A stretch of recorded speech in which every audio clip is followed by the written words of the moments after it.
Very good evening all of you. तुमच्या सगळ्यांचं ज्ञानदीप अकॅडमीच्या या ब्रेन टीजर सिरीजमध्ये पुन्हा एकदा सहर्ष स्वागत.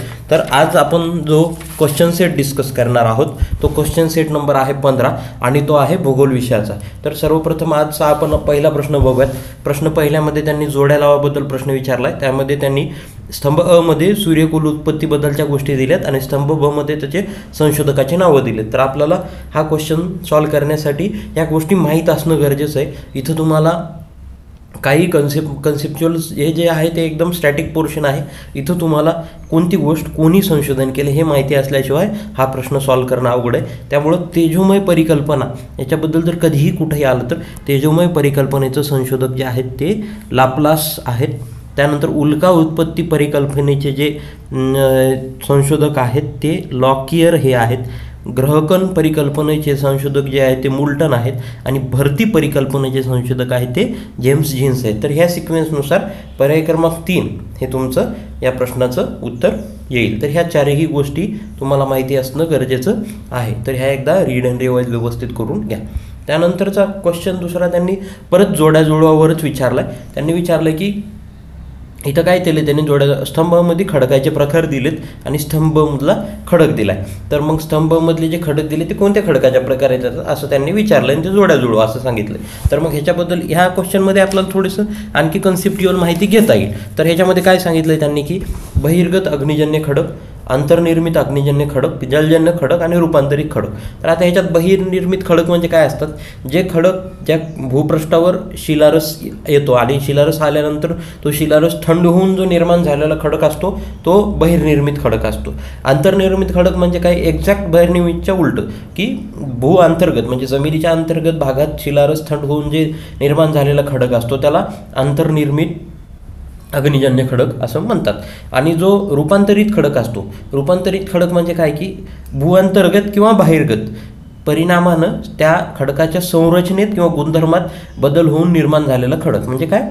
भूअंतर्गत किंवा बहिर्गत परिणामाने संरचनेत किंवा त्याच्या गुणधर्मात बदल होऊन निर्माण झालेला खडक म्हणजे रूपांतरित खडक असतो. तर ह्याचं उदाहरण म्हणून आपल्याला हिरा बघता येईल. तर मग इथं आपल्याला त्यांनी स्तंभ मध्ये काही गोष्टी दिल्या तर ते कोणत्या ह्याच्यात येतात? तर बहिर्निर्मित अग्निजन्य खडक हे विचारलं. ते बहिर्निर्मित अग्निजन्य खडक कोणता आहे? तर तो हा आहे कांग्लोमेरेट हा बहिर्निर्मित अग्निजन्य. अंतर्निर्मित अग्निजन्य खडक कोणता आहे? तर अंतर्निर्मित अग्निजन्य खडक आहे डाईक. त्यानंतर जलजन्य खडक म्हणून कुरुंदाचे जे खडक आहेत त्यांची जलजन्य खडक म्हणून ओळख आहे. आणि रूपांतरित खडक जे आहेत ते रूपांतरित खडकामध्ये ह्याच्यामधला आपला राहिलेला ऑप्शन आहे ग्राफाईट ह्याला आपण रूपांतरित खडक म्हणून ओळखतो. तर ह्या सिक्वेन्सनुसार आपला पर्याय क्रमांक 2 हे या क्वेश्चनचं त्याचा आन्सर आपल्याला मिळेल. त्यानंतरचा नेक्स्ट क्वेश्चन आहे बहिर्गत शक्तीच्या खनन कार्यामुळे पुढील काही भूरूपांच्या आकृत्या दिलेल्या आहेत.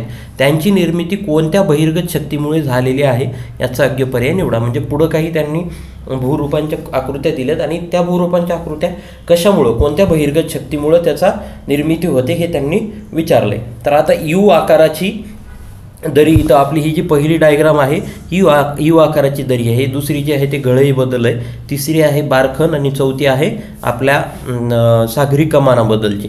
तर ह्याच्यामध्ये आता त्यांनी काय विचारलं की यू आकाराची दरी कशामुळं तयार होते? गळई म्हणजे बहिर्गत शक्ती कोणती असते आणि त्या बहिर्गत शक्तीमुळं हे तयार झालेले आहेत असं त्यांनी विचारलं. तर यू आकाराच्या दरीबद्दल बोलायचं असलं तर यू आकाराची दरी जी असते ती तीव्र उताराच्या ठिकाणी निर्माण होते. म्हणजे जिथं जास्त एकदम तीव्र प्रकारचा उतार असतो तिथं यू आकाराची दरी निर्माण होते. सर्वाधिक झीज त्याची नदी काठावर असते आणि कमी नदी तळावर असते. म्हणजे ही जी यू आकाराची ही असते त्याची सर्वाधिक झीज जी आहे ती नदी काठावर असते आणि सगळ्यात कमी झीज जी असते ती नदी तळावर असते. तर ह्याच्यानुसार मग हे कशाचे यू आकाराची दरी कशामुळे तयार होते? तर नदीमुळं. म्हणजे पर्याय क्रमांक 3 मध्ये आपल्याला ते नदी सापडली. आता गळईबद्दल बोलायचं असलं तर गळई काय? तीव्र उताराची उभे काठाची अरुंद तळ असलेली दरी असते गळई म्हणजे. आता हो का इथं तीव्र उतार आहे आणि उभे काठ आहे बरोबर. उभे काठाचे अरुंद असते. अरुंद दरी म्हणजे गळई हे आता ह्या डायग्राममधनं आपल्याला इथं लक्षात येतं. मग हे कशामुळे तयार होतं? तर नदीत गाळ वाढल्यानं किंवा कठीण खडक जे असतात ते कठीण खडक लागल्यानं हे गळई तयार होते आणि याच्यामध्ये हे गळईचं वैशिष्ट्य काय तर तीव्र उतार असतो आणि गळईपासून निद्रीची निर्मिती देखील होते. आता गळईचं उदाहरण जर आपल्याला बघायचं म्हणलं तर त्यामध्ये गिलगिटजवळ सिंधू नदीने तयार केलेली जी गळई आहे ती आपल्याला उदाहरणादाखल गळई बघता येईल. तर मग गळई आता हे कशामुळे तयार होते गळई तर सॉरी हे आपलं एक मिनिट यू आकाराची ही जी असते हे कोणत्या बहिर्गत शक्तीमुळे तयार होते तर इथं चुकून मी इथं नदी लिहिले ते हे नदीचं नाही तर हे यू आकाराची नदी हे हेम नदीमुळे होते हे लक्षात ठेवा. आणि मग हे गळई कशामुळे होते तर गळई नदीमुळं होते.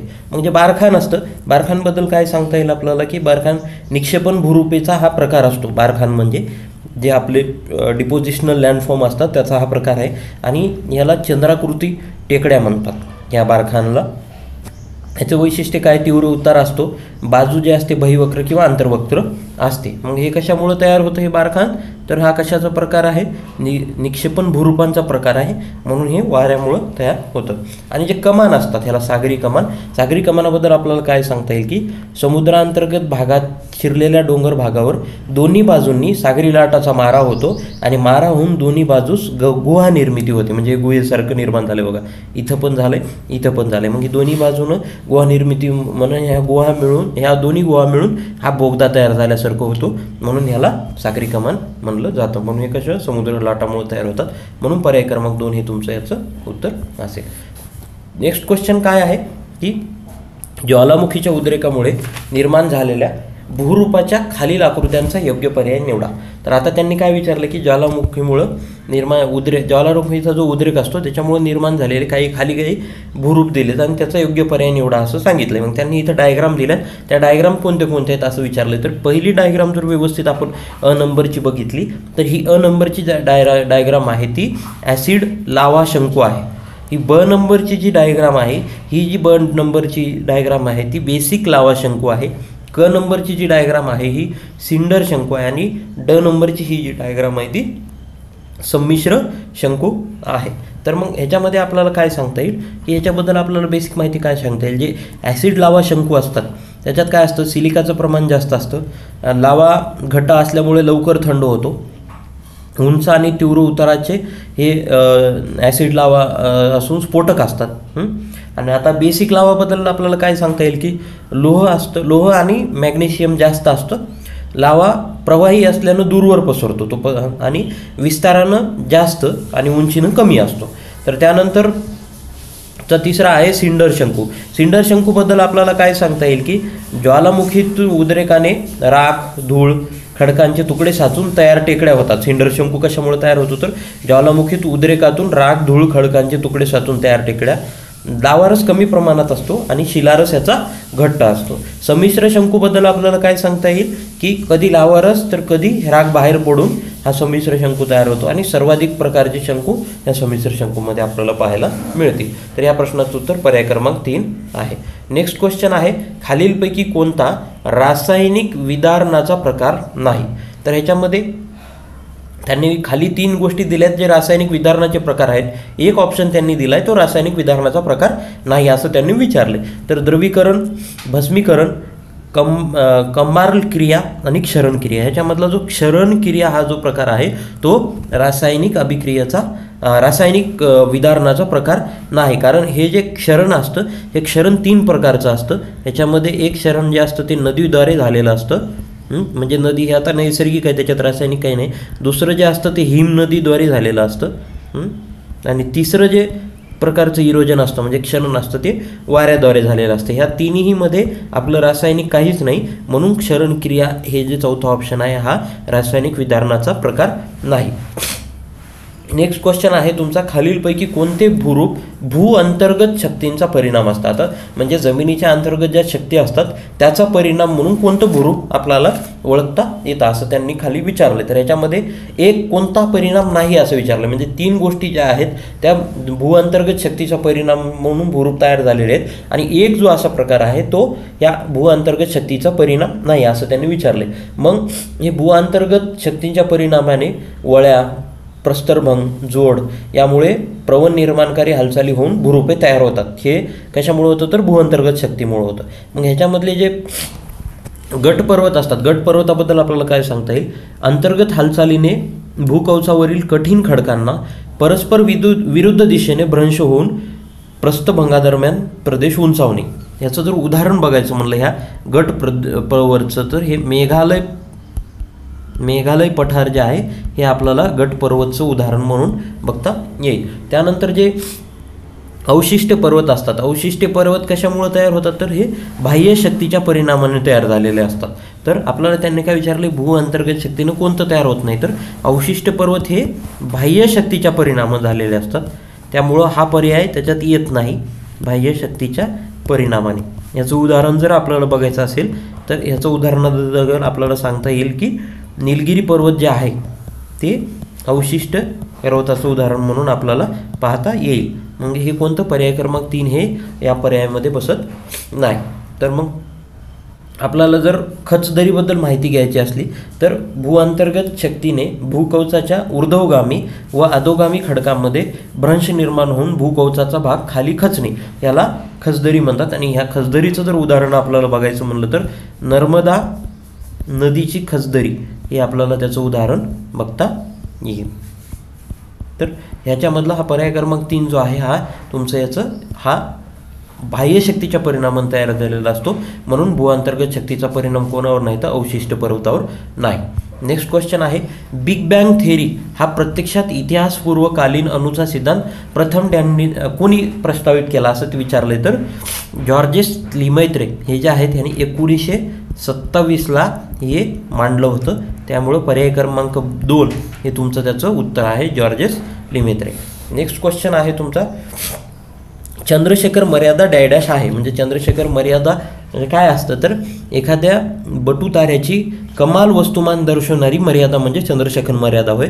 1931ला चंद्रशेखर यांनी ही संकल्पना मांडली आणि 1983ला विल्यम फाउलर आणि चंद्रशेखर ह्या दोघांना मिळून भौतिकशास्त्राचं नोबेल देण्यात आलं. तर हे एक लक्षात ठेवा, विल्यम फाउलर आणि चंद्रशेखर कधी 1983मध्ये यांना याच्याबद्दल भौतिकशास्त्राचं नोबेल देण्यात आलं. आणि ही जी चंद्रशेखर मर्यादा असते ही सूर्याच्या वस्तुमानाच्या 1.4 पट असते, म्हणून पर्याय क्रमांक 3 हे तुमचं त्याचं उत्तर आहे.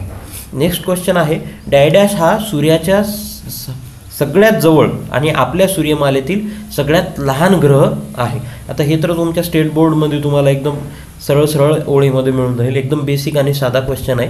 जो बुध हा असतो, हा बुध आपला सूर्याच्या सगळ्यात जवळचा आणि आपल्या सूर्यमालेतील सगळ्यात लहान ग्रह आहे. याच्याबद्दल आपल्याला एक्स्ट्रा माहिती काय सांगता येईल, परिभ्रमण कालावधी जो असतो, म्हणजे परिभ्रमण कालावधी म्हणजे काय, सूर्याभोवती एक फेरी मारण्याचा जो कालावधी ह्या बुध ग्रहाचा आहे तो सर्वात कमी आहे. किती आहे हा, 87.97 दिवस आहे. तर सगळ्यात कमी आहे 87.97 दिवस. आणि मग ह्याचं बुध हे कसं नाव ठेवलं, तर देवांचा दूत व रोमन देवता मर्क्युरीच्या नावाने या ग्रहाला बुध हे नाव ठेवलेलं आहे. नेक्स्ट क्वेश्चन आहे, पुढील वाक्य योग्यरित्या पूर्ण करावे. म्हणजे गोंडवेना हा एक मोठा भूभाग होता, त्या अंतर्गत असलेला भूभाग डॅडॅश. मग हे त्यांनी काय विचारले, तर आपल्याला सगळ्यात पहिल्यांदा गोंडवानाबद्दल माहिती पाहिजे. गोंडवाना अस्तित्वात कधी आला, तर 500 दशलक्ष वर्षापूर्वी गोंडवाना अस्तित्वात आला आणि सुमारे 170 दशलक्ष वर्षापूर्वी गोंडवानाचं आणखी विभाजन होऊन खालील भूभागांची निर्मिती झाली. ते भूभाग कोणते आहेत, सुमारे 170 दशलक्ष वर्षापूर्वी जे गोंडवानाचे विभाजन झालं त्याच्यामुळे जे भूभाग नवीन तयार झाले ते कोणते आहेत, तर पहिला आहे आफ्रिका खंड, दुसरा आहे दक्षिण अमेरिका खंड, तिसरा आहे ऑस्ट्रेलिया खंड, चौथा आहे अंटार्क्टिका खंड, पाचवा आहे भारतीय उपखंड आणि सहावा आहे अरेबियन द्वीपकल्प. तर ह्याच्यानुसार या सिक्वेन्सनुसार जर आपण बघितलं तर पर्याय क्रमांक 2 हे त्याचं उत्तर येईल, भारत, ऑस्ट्रेलिया, आफ्रिका, दक्षिण अमेरिका आणि अंटार्क्टिका. त्यानंतरचा क्वेश्चन आहे, तांबडा समुद्र व भूमध्यसागर कोणत्या कालव्याने जोडला गेला आहे, तर हे सुएझ कॅनल जो आहे, सुएझ कॅनल, या सुएझ कॅनलची निर्मिती कधी झाली, तर 17 नोव्हेंबर 1869 पासून हा सुएझ कॅनल सुरू झाला. यामुळं काय झालं, भारत आणि युरोपादरम्यानचं जे अंतर होतं ते किती 7,000 किलोमीटरनं कमी झाले आहे.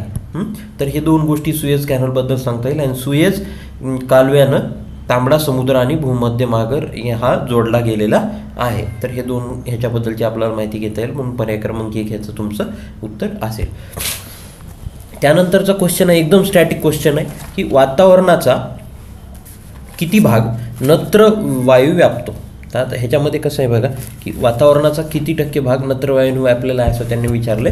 तर बेस्ट काय सांगता येईल ह्याचं की आपल्याला ह्याच्याबद्दल वातावरण म्हणजे काय, तर पृथ्वीच्या सभोवतालचा जो वायूंचा थर असतो त्याला वातावरण म्हणतात.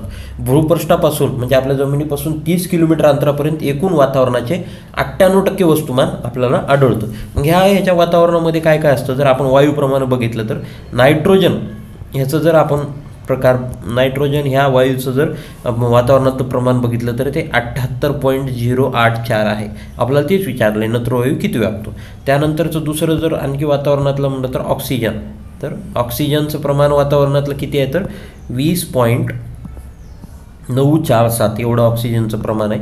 3 नंबर ऑर्गॉनबद्दल जर आपण चर्चा केली तर ऑर्गनचं प्रमाण किती आहे तर 0.934 हे ऑर्गनचं प्रमाण आहे. आणि कार्बन डायऑक्साईड म्हणजे CO2 बद्दल जर आपण चर्चा केली तर 0.035 हे कार्बन डायऑक्साईडचं वातावरणातलं परिणाम आहे. मग त्यांनी नत्रवायूबद्दल विचारलं म्हणजे नायट्रोजनबद्दल, तर नायट्रोजनचं प्रमाण वातावरणातलं किती आहे तर 405 म्हणजे 78.084. पर्याय क्रमांक 4 हे तुमचं त्याचं उत्तर आहे. त्यानंतरचा पुढचा क्वेश्चन आहे, खालीलपैकी कोणती वाक्ये आर्टिशियन विहिरी संदर्भात सत्य आहेत. तर सगळ्यात पहिल्यांदा आर्टिशियन विहिरी म्हणजे काय, आर्टिशियन विहिरी जे आहे ती एक प्रकारचे भूलजलाचाच प्रकार आहे. ह्याच्यामध्ये काय असतं, यामध्ये पाण्यावर सभोवतालच्या खडकांचा मोठा दबाव असतो. म्हणजे जे पाणी असतं त्याच्या सभोवताल जे खडक असतात त्यांचा मोठा दबाव असतो आणि ह्या आर्टिशियन विहिरीमध्ये विनापंप पाणी उपसणं शक्य असतं. तर 1126 ऑस्ट्रेलियामधल्या आईस प्रांतात खणल्यानं याला आर्टिशियन विहिरी असं म्हणलं जातं. तर ह्याच्याबद्दलच्या ओळी काय दिल्यात, ही एक वाळवंटातील कोरडी विहीर आहे, हे चुकीचं आहे. अशा विहिरी नैसर्गिक तेल पुरवतात, हेही चुकीचं आहे. या विहिरी नैसर्गिक वायू पुरवतात, हेही चुकीचं आहे. तर वरीलपैकी कोणतेही आहे, हा पर्याय क्रमांक बरोबर आहे. म्हणजे तिन्ही वाक्य चुकीचे आहेत. आर्टिशियन विहिरी कोणते सत्य आहेत असं विचारलं तर हे तिन्ही असत्य आहेत. त्यामुळं पर्याय क्रमांक 4 आपलं ह्याचं उत्तर आहे, वरीलपैकी कोणतेही नाही. नेक्स्ट क्वेश्चन आहे, 0.5% सौरशक्ती पृथ्वीच्या पृष्ठभागांपर्यंत पोहोचत नाही. तर नीट प्रश्न वाचा, पोहोचत नाही असं विचारलंय. म्हणजे सूर्याचे जे किरणं आहेत, जे सौरशक्ती आहे त्याच्यामधला किती पार्ट आपल्या पृथ्वीपर्यंत पोहोचत नाही असं विचारलं. तर 49% जे आहे हे सौरशक्ती पृथ्वीच्या पृष्ठभागापर्यंत पोहोचत नाही. मग ती पोहोचत नाही तर काय होतं, ती परावर्तित सौरशक्ती असते. मग ती कशामुळे परावर्तित होते, तर आपण जर त्याचे घटक बघितले आणि परावर्तित सौरशक्तीचा भाग बघितला तर ढग जे आहेत, ढगामुळं 27% सौरशक्ती परावर्तित सौरशक्ती असते, ढगामुळं 27%. त्यानंतर पृथ्वीचा जो पृष्ठभाग आहे, पृथ्वीचा पृष्ठभाग, तर पृथ्वीच्या पृष्ठभागाचं 2% असते, 2% परावर्तित होऊन जाते. त्याच्यामध्ये पृथ्वीच्या पृष्ठभागामध्ये जमीन आलं आणि पाणी आलं, दोन्ही आलं. वातावरणातील जे कण असतात, वातावरणातील कणामुळं 6% भाग हा सौरशक्तीचा भाग हा पृथ्वीच्या पृष्ठभागापर्यंत पोहोचत नाही. आणि वातावरणाद्वारे जे शोषण केलेलं असतं त्याच्यातून 14% भाग जे असतं ते एकूण हे टोटल बघितलं तर 49% ही त्याची टोटल येते. तर 49% सौरशक्ती पृथ्वीच्या पृष्ठभागापर्यंत पोहोचू शकत नाही. म्हणजे पर्याय क्रमांक 3 हे तुमचं उत्तर आहे. आणि आजच्या आपल्या ह्या क्वेश्चन सेटमधला शेवटचा क्वेश्चन, इथं चुकून 5 झालं, इथं 15 करा. खालीलपैकी कोणता घटक हरितगृह परिणामास कारणीभूत ठरत नाही. म्हणजे ग्रीन हाऊस इफेक्ट म्हणतात त्याला इंग्लिशमध्ये, ग्रीन हाऊस इफेक्ट. तर खालीलपैकी कोणता घटक आहे तो ग्रीन हाऊस इफेक्टला कारणीभूत ठरत नाही असं विचारलंय. तर कार्बन डायऑक्साईड CO2 कारणीभूत ठरतो, मिथेन कारणीभूत ठरतो, डायनायट्रोजन ऑक्साईड हा पण कारणीभूत ठरतो, अमोनिया